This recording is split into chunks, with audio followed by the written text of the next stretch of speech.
You tell me you're different. You say you got some things and you're working on it. Oh, but I never listen. No. Was too busy thinking you're the perfect one. It's such a mystery, cause usually I'm looking for a reason to stay. But who would have believed that here I be and I just can't look away.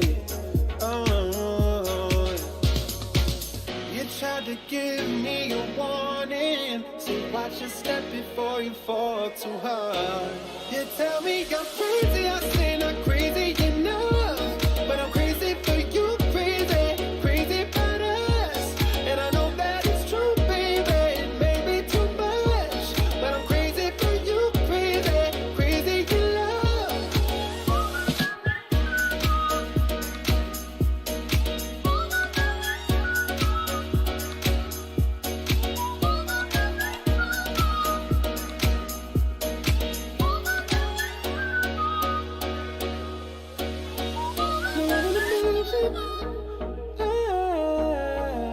Can't even thinking you're alone and how you feel. I wanna show you the difference. If you let me, I could show you something real. It's such a mystery, cause usually I'm looking for a reason to stay. But who would have believed that here I be and I just can't look away. Oh, you tried to give me a warning. Say watch your step before you fall too hard. You tell me I'm crazy, I say not crazy enough. But I'm crazy for you, crazy, crazy about us. And I know that it's true, baby, it may be too much. But I'm crazy for you, crazy, crazy in love.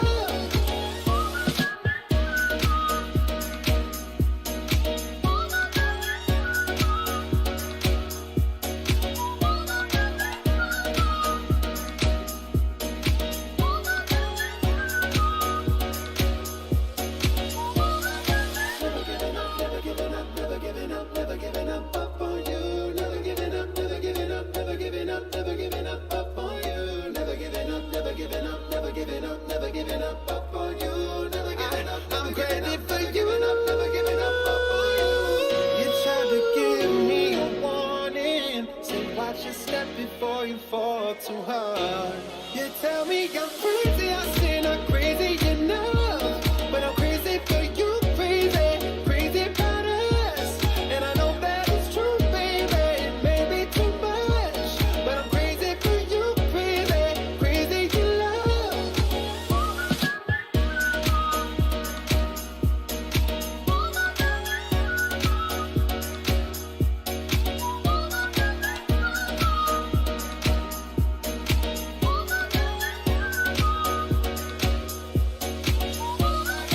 Never giving up, never giving up, never giving up, never giving up on you. Never giving up, never giving up, never giving up, never giving up on you. Never giving up, never giving up, never giving up, never giving up on you. Never giving up, never giving up, never giving up, never giving up on you.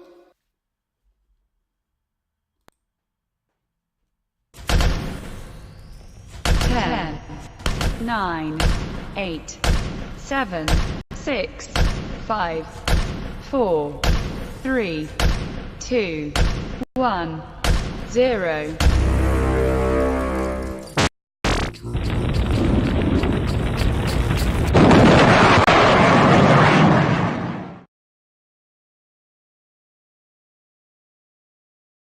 All right, everybody. Hello.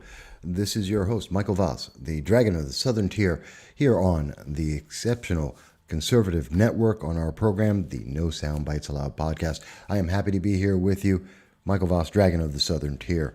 I hope everyone is doing fantastic. And if you're listening to my voice, I probably sound a little bit under the weather, and I feel it. So excuse me for my voice being off, or if I don't seem like I'm in 1,000%, because I'm not.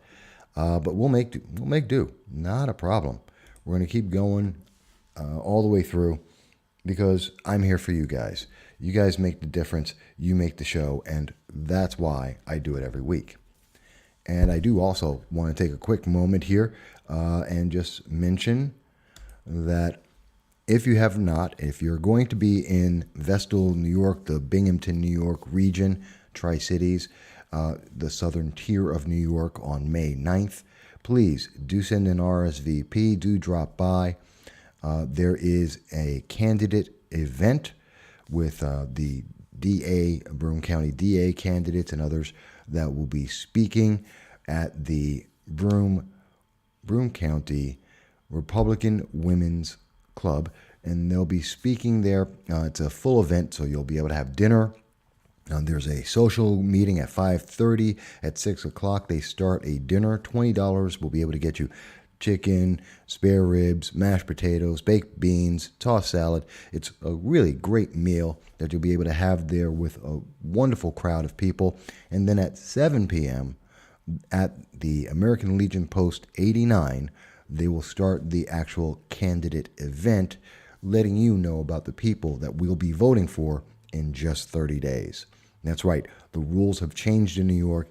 In 30 days, you'll be voting. And I also should mention that if you're in the Binghamton Southern Tier region, do stop by my friends at the Belmar Pub and also at the Park Diner. Again, those are not paid advertisements. These are just events and my friends' businesses, and I like to promote them. So always nice to do that for your friends when you can. And I definitely think the DA's race in Broome County, it's a very interesting race. It's Republicans, and it's two Republican candidates, and it's really a good question of you have an individual who has a support from the old guard of leadership, and you have another candidate who is qualified in the position and actually has a history and is the current assistant DA, 21 years of experience, hundreds of cases, versus a gentleman who has no experience. And so it's politics versus experience in that race, the Broome County DA's race. And people can make their choices however they wish. I'm not telling you to pick one or the other, but that is the reality of that race.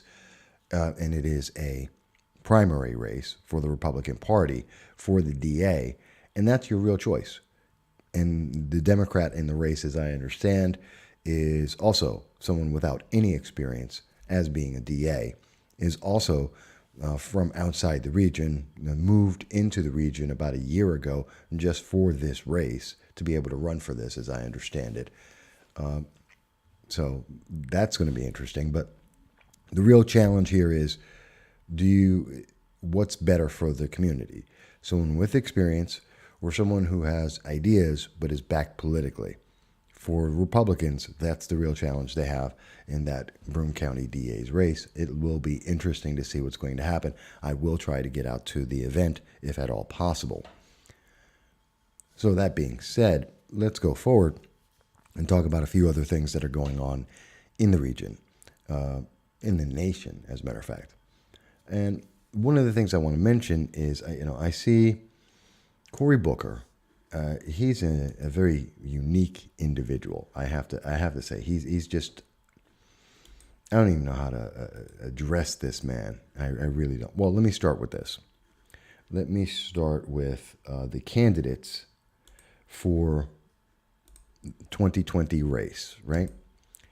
At the moment, Joe Biden is somewhere between 32 and 21 points ahead of Bernie Sanders.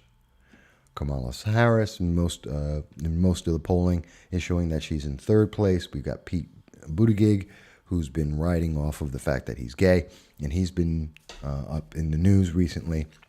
You have Elizabeth Warren, who remains a contender. Andrew Yang, who's basically trying to buy his way into it by offering people free money under certain conditions. Beto O'Rourke, and then Cory Booker. And that pretty much ends the people who are actually being talked about or have any real influence in the race. After that, you get Senator Amy Klobuchar, You get Hillary Clinton, you get Senator Kirsten Gillibrand, basically everybody who's got no chance in the world of really making it in this race. They're not factors. And Senator Cory Booker is right on the edge, and I think Andrew Yang as well, are just right on the edge of being cut off. I mean, no one's talking about Andrew Yang. And there's really no reason to talk about Andrew Yang. His big claim to fame is he wants to give people free money, which isn't free. It costs about $3 trillion if he were to do what he says. And where's that money coming from? No one knows. No idea. You just have to print money, which makes the money worthless. Anyone who studied economics knows that that would make money worthless. So the real thing is that we have Andrew Yang. He's holding on desperately at this moment because his one gimmick is giving people free money, and it's not selling.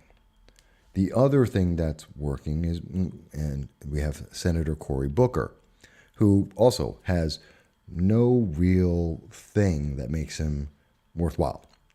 The biggest thing that he has in the gender identity politics world of the Democratic Party and its splinters is that Cory Booker is a black male. That's about it. He's not an exceptional senator. He hasn't passed any legislation of any worth or note. He hasn't done anything. The only thing he's really done is he attempted to try and stop Supreme Court Justice Kavanaugh from being confirmed, poorly at that, and he admitted that he had committed a sexual assault in his youth, which is his own words. That is a fact. And those are the things that really stand out. He's a black male. He's known for fighting against Supreme Justice Kavanaugh, and he committed a sexual assault when he was a teenager. Not exactly a great resume, and he knows that, and he knows he's barely holding on to even being in the news for being a candidate for 2020. So he's had to have to make some really extreme actions to get him in the news. And that's where we get this latest thing. Cory Booker, as you can see from Axios, and there was a couple of different agencies that reported on this, but he came out and he gave this new 14-part gun control plan on May 6th. And the big plan, as being reported, and everyone agrees this is what it's being reported about, is he wants to impose a 5-year gun license on every firearm in the nation. And he wants you to be fingerprinted. There has to be an interview, gun safety courses, federal background check, assault weapons, what is, quote, assault weapons, end quote, would be banned, so are high-capacity magazines and bump stocks. These are the things that he wants to do. Now, this is troubling on many levels. Many, many levels. I mean, high-capacity magazines has already gone to courts and been thrown out. That's the New York SAFE Act, and it didn't work there. The courts threw that out, and that's not part of the New York SAFE Act anymore because it's unconstitutional. It's illegal. It was thrown out by the court. But that doesn't stop Cory Booker from saying, well, we're going to do it anyway. And he wants to get rid of, quote, assault weapons, which is stupid. And that there's no other way for that because it's a lack of understanding. I understand that the media and several politicians have been working very hard to redefine the meaning of the words assault weapon and redefine the actual function, scientific, empirical function of rifles. I understand that's what they want to do, but it's just not real. It's the worst thing in the world because a automatic weapon is a machine gun. Okay? We're talking, that's not a bump stock, it's a machine gun. That is an assault weapon. Rate of fire, rapid fire, single press of the trigger, continuous fire. That's an assault weapon. That is a military grade weapon, which requires a special license from the government because it is legal to own a machine gun or a tank or a flamethrower. You can. There is a special federal license for that. And if you can qualify for that, which almost nobody in the nation does, I think about 3,000 people across the nation do. And don't quote me on that number, but I believe it's about 3,000 people across the nation do qualify for that. But there is a license for that. But everyone else is restricted from that. Now, what Cory Booker and many other people who have no idea what they're talking about, and I doubt that they have ever fired a firearm before, they have no idea. What they're talking about are semi-automatic rifles. Okay? Or basically any rifle that you would buy tomorrow, today, anywhere in the nation.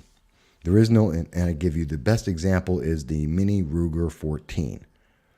It is the exact, I have seen, I don't know how many times, and we've seen it side by side so many times in so many examples, that the Mini Ruger 14, there's a version with a wood stock versus a metal stock, and almost every single time Democrats say we have to ban the one with the metal stock, and the one with the wood stock is perfectly fine. It's the same exact firearm. They have no idea what they're talking about. They don't like movie. They don't like any firearm that's been in a movie. And that's essentially it. They're confusing Hollywood and Hollywood entertainment with defense and the actual function of a firearm.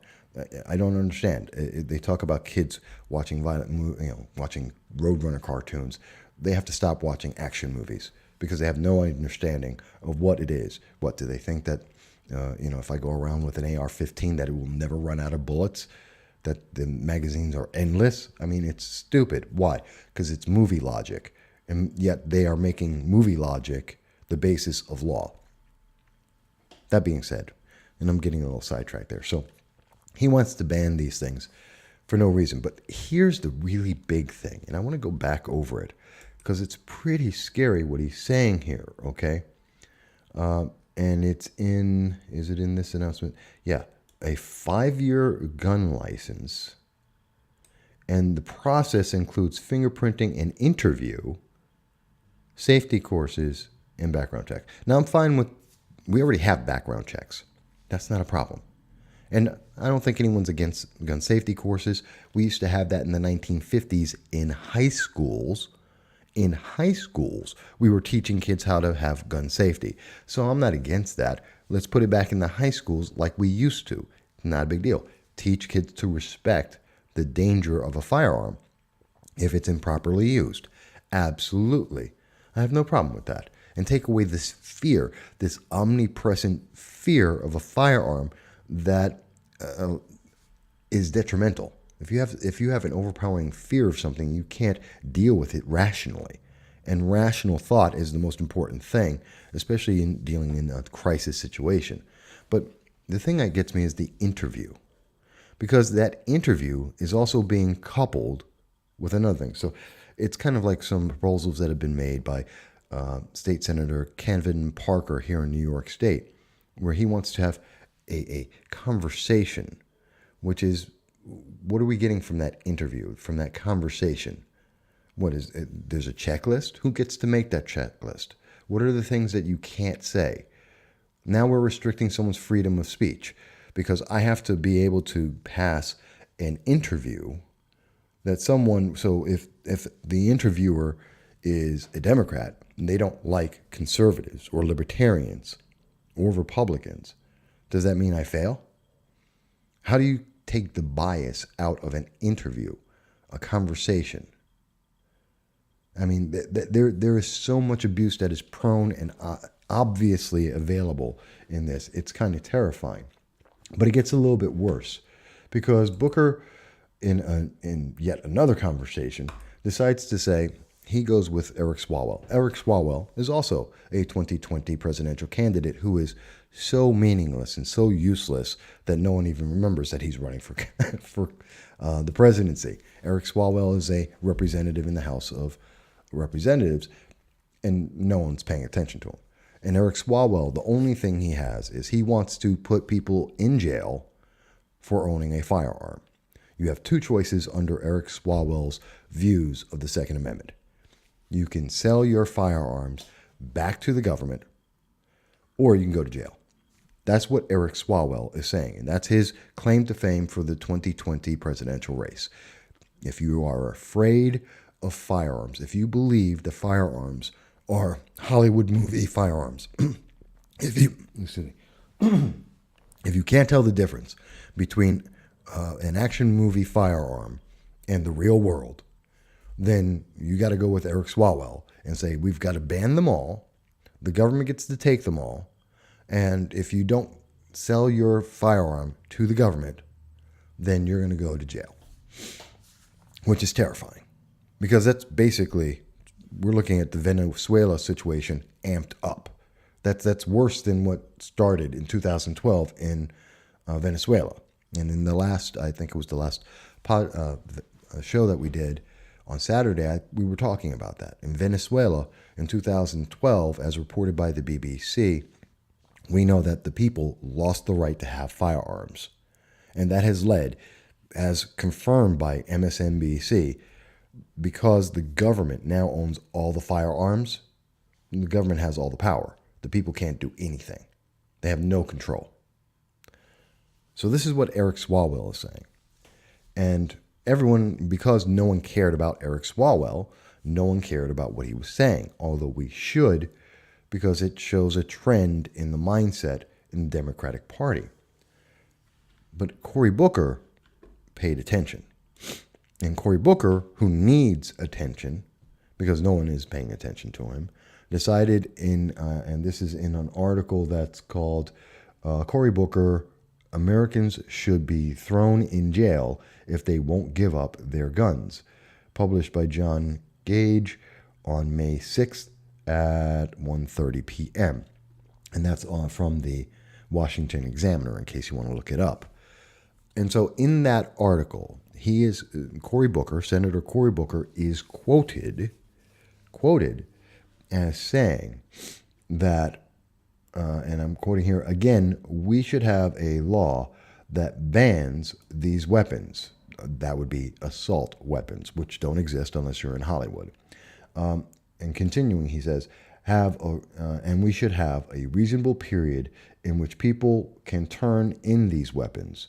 Right now, we have a nation that allows streets and communities like mine, these weapons that should not exist. Here's my first problem with that. So Senator Booker is deciding how you get to defend your home. Senator Cory Booker is deciding that what's appropriate for you to be able to defend yourself from the government, to defend your family, to defend your property, to defend your life. He gets to decide that. And he gets to say whether or not you get to have that right. That's what he's saying right there. That it's not reasonable for you to do something that he doesn't like. By the way, have you ever seen the security that surrounds members of Congress, especially those who are running for the presidency? Have you ever seen how many guns are surrounding them that Cory Booker believes you shouldn't have? You don't deserve it, but it's okay for him.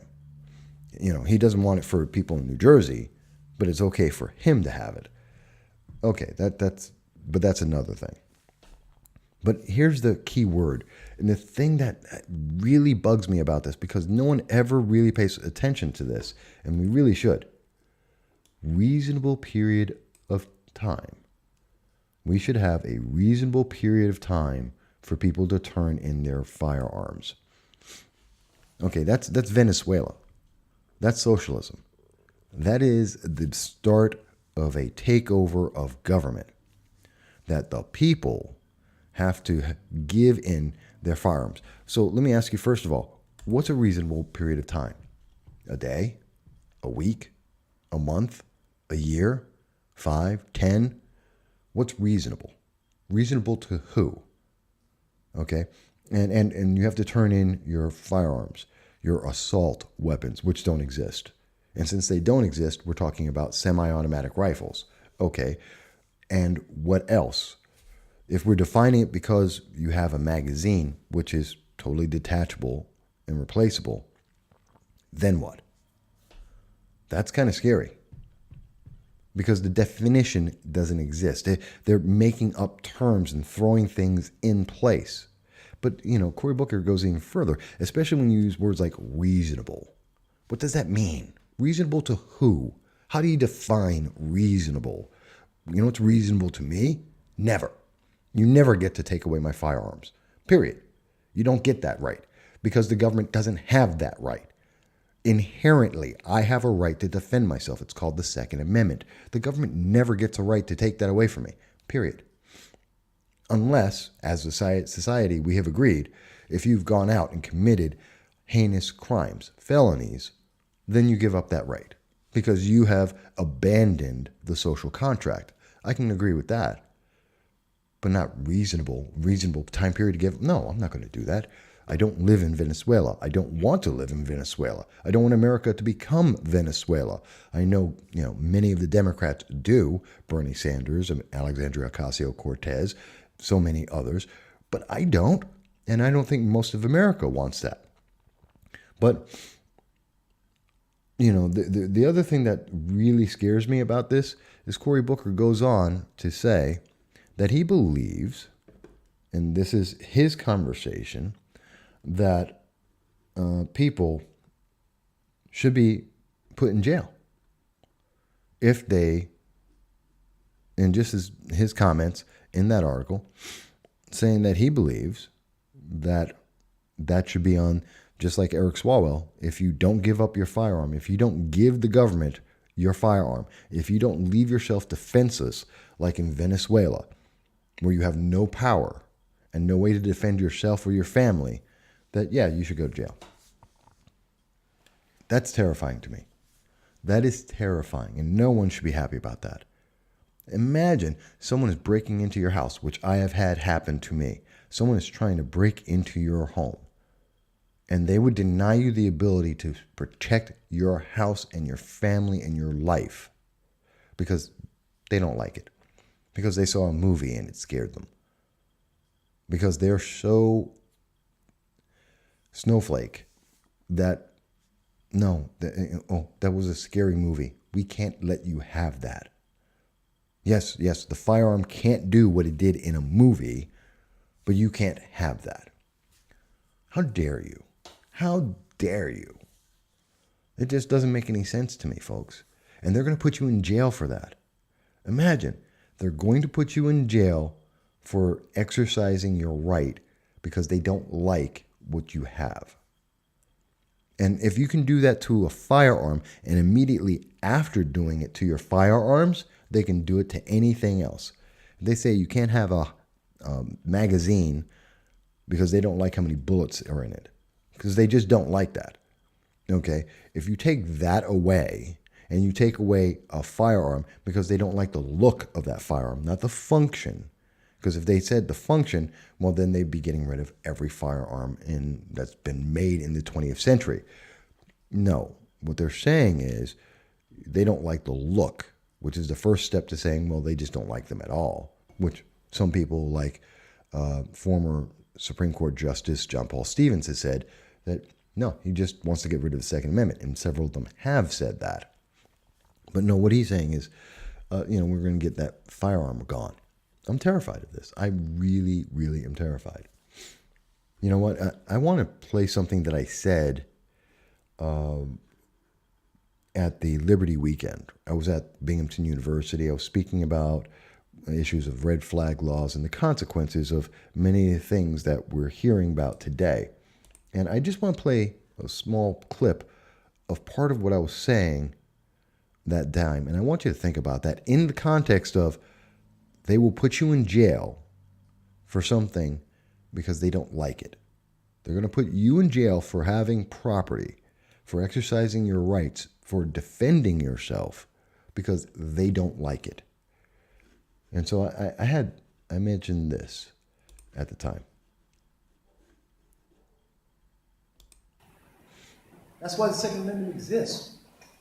It has an inherent understanding that government, left to itself, will become corrupt. Government, when left to itself, will send tanks down the street to beat people into submission. And the thing that stops that from happening is from us standing up for ourselves, for our inherent, immutable rights, and saying, no, you can't do that. Okay. And did you get that? Because it's the fact.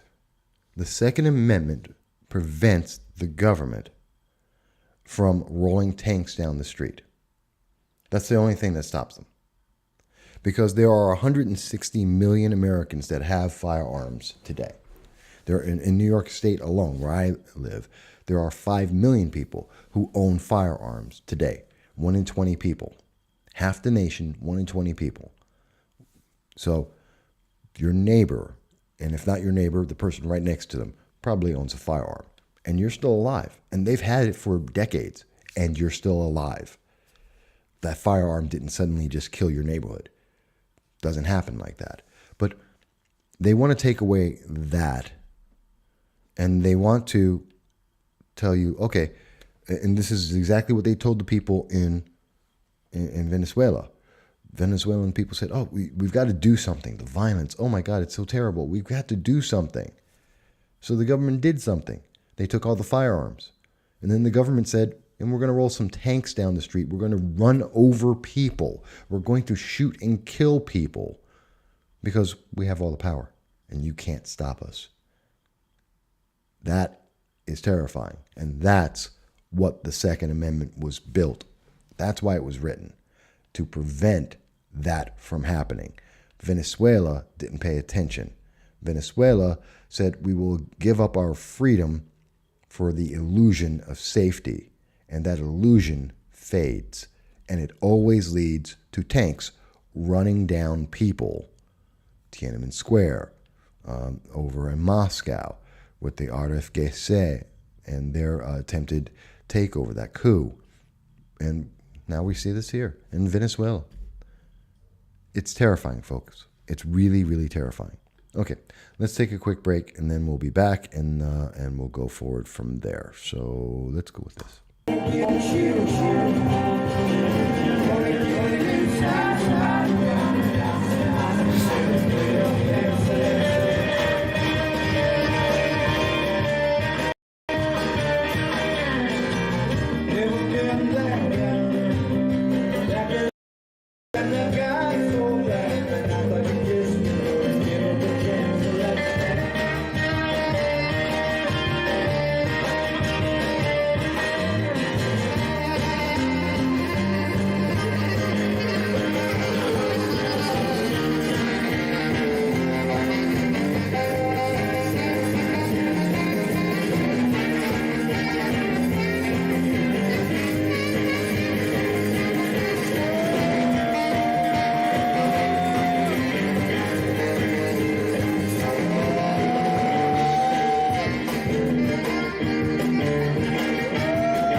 Gonna get inside.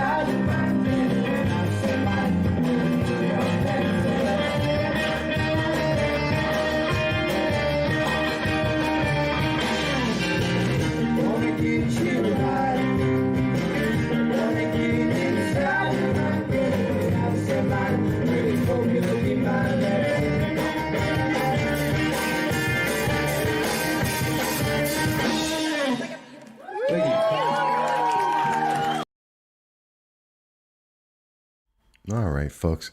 So, love the band. That's Adamate the Apple. Good friends of mine. I do enjoy listening to them every single time. And of course, I do want to remind everyone again that on Thursday, May 9th, at the American Legion Post 89, starting at 5:30, if you want to come down for a meal, which would include chicken and spare ribs, mashed potatoes, baked beans, tossed salad, a full cash bar, that's all available to you with that starting at 5:30. But at 7 p.m., the candidates, the candidates who will be facing primary challenges will be gathering on the behest of the Broome County Republican Women's Club to be able to present themselves to the public so that you get to make a proper choice in a month. If you're in New York, next month is all the primary challenges. They changed the dates on everything. So please do come on out. RSVP if you're going to show up. You don't have to go to the dinner to be able to be at the event. But if you do want to have a meal and have a great company, $20, yeah, come on down, be there at 5:30. I'm going to try and be there. And also, if you are in the Binghamton Southern Tier region, please drop by my friends at the Belmar Pub and also at the Park Diner. As always, these are not paid advertisements. This is just me sharing with you. They're my friends. I enjoy their establishments. And of course, events that are going on in the area I think are important to know about. So do check that out. Now, when we left off, I left off on a very somber thought, and it's very important that we're looking at people who are going through and they're trying to decide what rights you have. They're trying to take away your rights and freedoms. And the consequences of that we see very clearly. We have a real world example right now. And it doesn't happen overnight. Venezuela, and I know everyone's pointing to it and everyone's talking about it, but we should be talking about it and we should be pointing at it because the reality is this is the path that always happens. There are no examples where it doesn't end this way, whether it happens short term or long term, and it usually takes long term. It doesn't happen overnight. It usually takes a while. And in this case, we saw with Venezuela, this is going back over a decade. But in 2012, that's when the Venezuelan people gave up their rights to have a firearm, to be able to defend themselves. Fast forward 7 years, and now they have tanks running over the people. Did it happen overnight? No. I know that 2 years ago, in 2017, we know for a fact that the people were being shot by the police in Venezuela. The articles have already been done. BBC News and other organizations. It wasn't big news in America, but it was big news around the world, and people were paying attention to it. But America was in love with Venezuela. Bernie Sanders, 4 years ago, was loving Venezuela, talking about how great a nation it is, how socialism is working. Except, give it time, because these things never happen overnight. And once you give it the time, you always see the same result everywhere in the world. There is no exception to this. And it's not because, no one knows how to make socialism work. It's that it is working exactly like it's supposed to. You can't make a wheel is a wheel. It's round. You can't make a new wheel without it being round. Socialism and communism, they're both essentially the same thing. You have to have socialism to get to communism, but they're the same principle. And it always involves the violent dictatorship of the public. And look around the world, and it always goes in that path. Every single time. There is no exception on this. And we're listening to candidates now in 2020 who are promoting socialism, but they don't want to talk about Venezuela. And they must. And they should. And they should look at the public and try and explain how, if you go for socialism today, how is it in a decade you won't be like Venezuela? How could we not be like Venezuela? Because the path is there. It always happens. When they want to take away our Second Amendment rights, how can they guarantee us that we're not going to become Venezuela? Because the government's good? Because the government wouldn't do that. Well, that's exactly what Venezuela told the people and now they're running them over with tanks. Oh, no, the government's here to help you. Well, that's what the Venezuelan people thought. That's what the people in North Korea thought, China, in Soviet Russia. We can go around the world. That's what is always being said. That's the selling point. Yeah, I get it. That's how you're selling it. But that doesn't mean that's what it does. That's not what's effective. And we're listening to people who say this. And we're giving them a platform to say it on, and they're gaining ground, which is terrifying to me. Terrifying, because we have the actual answer in front of us. And their answer is, well, don't pay attention to that because, well, it doesn't count. It's not working out the way we want it to work, so it doesn't count. No, it's working exactly the way it's supposed to work because socialism doesn't function the way you're selling it. You're selling people a bill of goods. And at the same time, while we're listening to this, check it out. If you put it in, did you see this? Because I know not a lot of people were talking about it from the Washington Post a few days ago, about a week ago, as a matter of fact. The Washington Post had this opinion piece, which is if male candidates want to show that they get it, they should get out. Okay? And this is a pretty terrifying piece. This is something that really, really troubles me that we're listening to, and I believe it was, who was it there? Oh, I just had, yes, I believe it was by Facebook's chief operating officer, Sheryl Sandberg, who's saying, women need to get involved and men have to get out of the way and men have to stop being men and they can't be in charge because women should be in charge. Why? That's my question. It's the same thing with people who are telling me, well, you can't have that firearm. Why? Why can't I defend myself? It's an inherent right. Well, it's dangerous. So's a car. So's a steak knife. So's a hammer. People get killed by that in the dozens every year in every state. So what's that supposed to mean? Well, we don't trust you. The government doesn't trust me. Certain people in the government don't trust me. They don't like it. Okay, I get that. I don't care. You don't get that option. My freedom isn't dependent on whether you like it or not. It's my freedom. And they're saying the same thing here. Well, men shouldn't be running in the 2020 race. They should get out of the race. Men shouldn't be in positions of power. Why not? If they're qualified, why not? I'm not saying that women can't be there. See, and there's the difference. Just because someone is doing something doesn't mean someone else can't. No one's saying, and no one should be saying, and I'm not saying, I can say this, I'm not saying that women shouldn't be CEOs. I'm not saying that women can't be president. I'm not saying that you can't have leaders that are women. If they're good enough, if they're qualified, sure, let them lead. Let them run. What's the problem?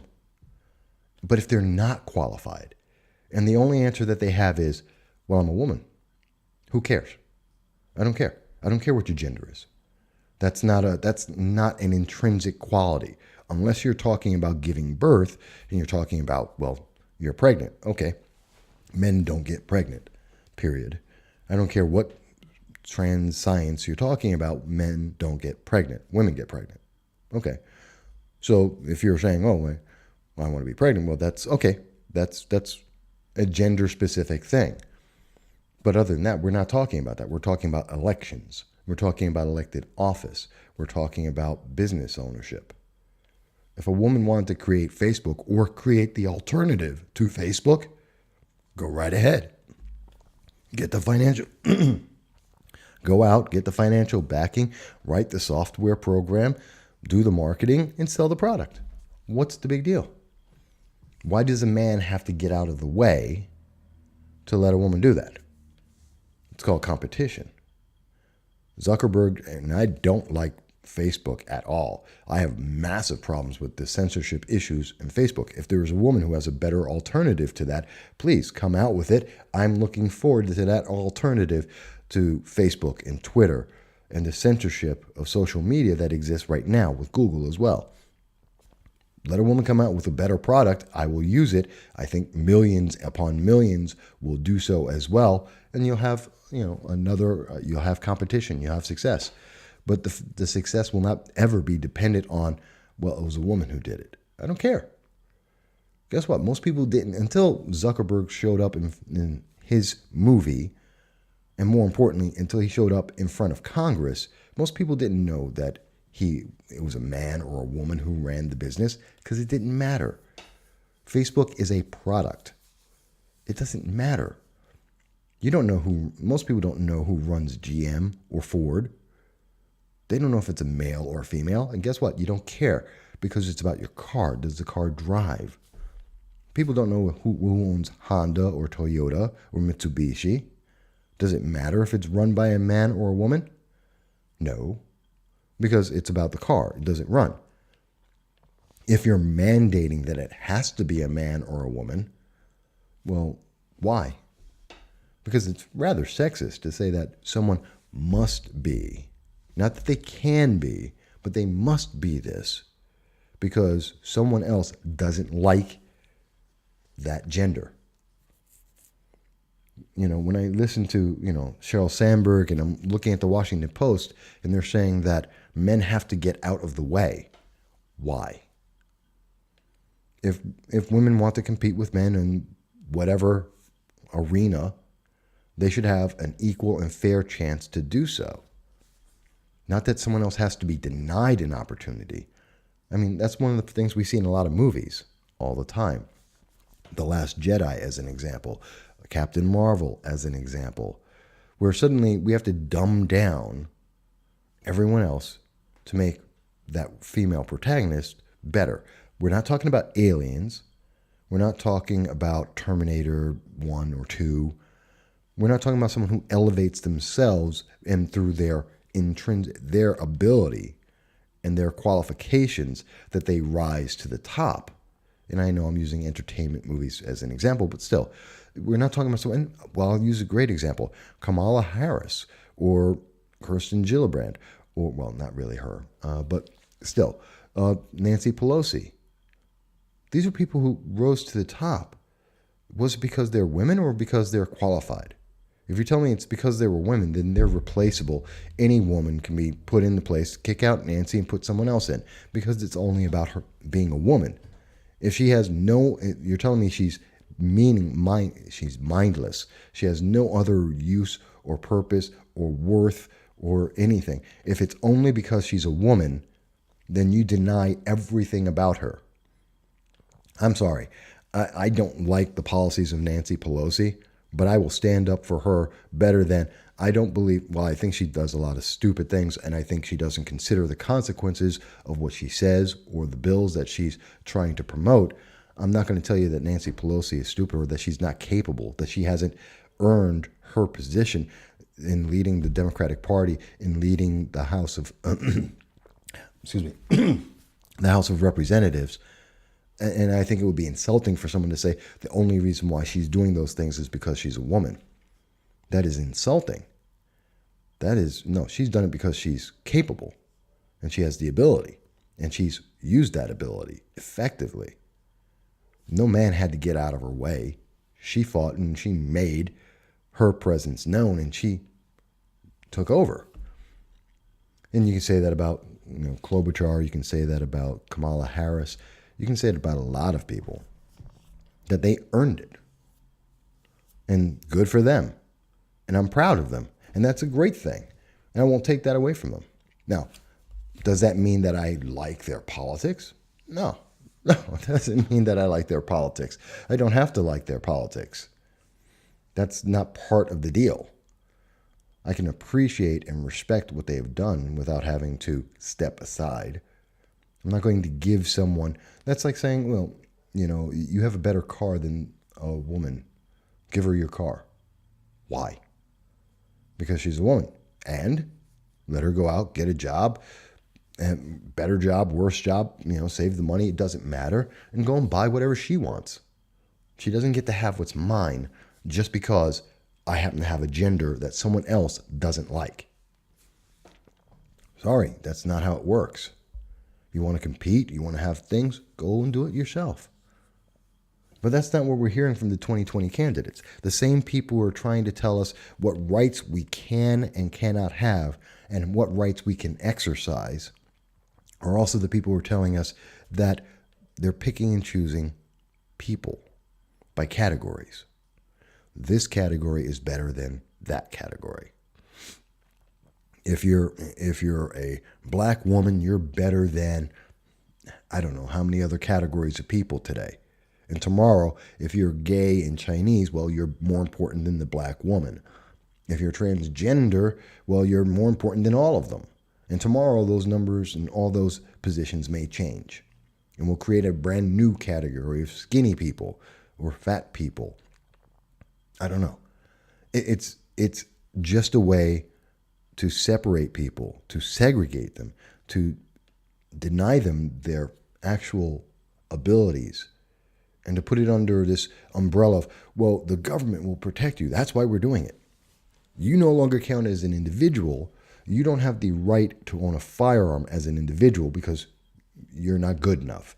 And, you're not able to have this job because you're not good enough. And the government's going to make sure that it's all fair. The government's going to take care of all of that. And if you disagree, we'll roll a tank down the street and run you over. That's the part that they leave out. Because at the end, they're showing you the carrot, the stick that they have in their hand. Well, the stick is, or we will roll a tank over you and kill you. Because that always comes. That is always the next step. And we have to recognize it for what it is. They're not, it sounds wonderful. I'm sure that for some people, they listen to people like Eric Swalwell. They're listening to Cory Booker. They're listening to Nancy Pelosi, Alexandria Ocasio-Cortez, Bernie Sanders. They're listening to these people and they're saying, this is so wonderful. They're going to give me a job because of I have the correct gender for today. I am the correct box. I fill in that box, I'm going to get free stuff, Andrew Yang. Because I'm the right box. What happens when you stop being the right box? What do they do to you then? What happens when you stop being important to them? What happens when you stop being worth counting? What happens when they toss you aside for someone else? Then what happens? Then they roll a tank down the street and they kill you. And you have no way to defend yourself anymore. And you have no more rights. Your rights are gone. Why? Because you no longer count. You're not in one of the boxes that are important to them. And everyone who doesn't fit a box that they think is important, they get rid of them. They're not important. They don't count. You're not good enough. You're not important enough. Because the government's taking care of everyone. It's for the safety of everyone. It's important that we only count the people who really matter. And the people who matter are the ones we choose as the government. That's the message that's coming out to you. You don't have to like this. You don't have to like my conclusion on this. But this is based on what are we hearing? And what is the real world result every single time? You may think I'm just off my rocker and I just don't know what I'm talking about. But really, stop and think about it. This is what they're saying. They're saying that these people are better than other people, and the government will be able to sort it out, and the government's going to pick and choose who's important for what things, and they will enforce it with the full power and force of the government, and you don't get a choice on it. You don't get to defend yourself against that. You just have to comply. You are basically an automaton, which is sad, which is terrifying, which is aggravating. I can't stand that. I readily would try and defend and take care of people whose opinions I disagree with.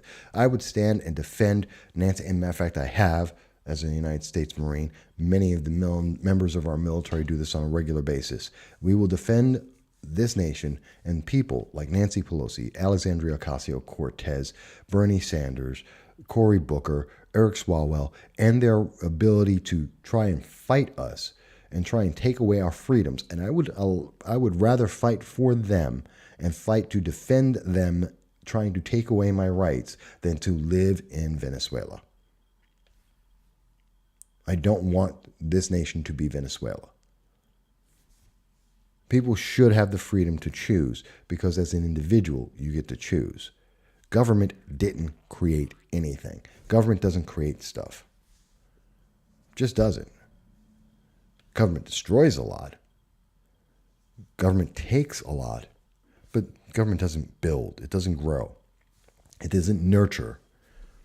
No, that's individuals. Individuals do that. People nurture. People grow. People build. The 2020 race is really an existential conversation about what is important for our nation. What is important for the individuals of our nation? Is socialism the answer? Is socialism, which does not believe in individuals. You can't be an individual in socialism. You're a group. You're a mass. You're just another body. You don't get to be important. Your importance never matters because you don't matter. Just the group, just the category, whatever group that you're put into, that matters. You don't. Only in our free system here, the republic, the representative republic that we have, the democratic republic that we have here in America, that's what matters. That's what gives you the freedom. The freedom of free speech. The freedom to defend your speech and to defend yourself. The freedom, the right to not be cruelly punished, like with red flag laws, or with, what Cory Booker's talking about, give up your gun and go to jail. Eric Swalwell, we'll put you in jail if you don't do what we want because we don't like what you have. How dare you? What happened? And one day, someone's going to say, well, there aren't enough women in this job, so all the men are going to get arrested we'll just arrest the men so that the women can take that job. Is that such a big leap? Because it's kind of what they're saying. Get out the way. Well, we'll get them out the way. We'll put them in jail. That's what the socialists would do. Why? Because they're a group and the individuals don't matter. It's not about whether they can do the job well or not. We're going to just put that category in there now until we don't like them or don't need them anymore. And that's kind of terrifying. And people should be terrified about that. Really, really should be terrified about that. And I thank you for putting up with my bad voice and not feeling well. I hope you enjoyed the show and the program. We are the No Soundbites Allowed podcast. This is the Exceptional Conservative Network, and I hope everyone has been enjoying this. We are normally on Tuesdays and Thursdays at 1 p.m., on Saturdays at 12 noon. We are always interested in hearing your voice, whether you're in our chat room or you're showing up on Twitter, on Facebook, sending us email or calling into the program. We're always happy to hear that. Leave comments, even on YouTube, and let us know what you think. Ways we can improve the show, things to make it different. And if you are on YouTube, please do check out the subscribe button. Click that. Check out some of the other videos that we do. And I think you may see some things that you'll find interesting. But most of all, I want to thank you, each and every one of you, for taking the opportunity to be here with us every week, each time that we have the show. Your support, it makes all the difference. And most importantly, please remember that in that support, to help keep the lights on, to help us improve the technology and make the show better, please remember, donate $1, $2, $5, whatever you can. Just check out the link down there, and help if you can. But with that, I thank everyone. I hope you're going to have a great week. I will see you on Thursday at 1 p.m. here at the Exceptional Conservative Network on No Soundbites Allowed. Thank you very much, folks.